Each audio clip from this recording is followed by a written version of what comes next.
The idea is that we make the tool easy enough for people to pick up. So it's not something where they have to remember a sequence of buttons to press. The MDA has a walkthrough for what measurements you take, why you take them, and where voltage and current probes need to be hooked up physically on the entire drivetrain. The biggest challenge we face is we have several different types of drives here at the plant. Didn't take me very long to get familiar with how to operate it. It's easy to hook up.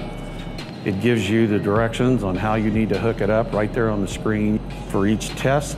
And you can save a report and capture every screen that you're in. It gives you some good data on both the drive and the motor. I really like that aspect of it.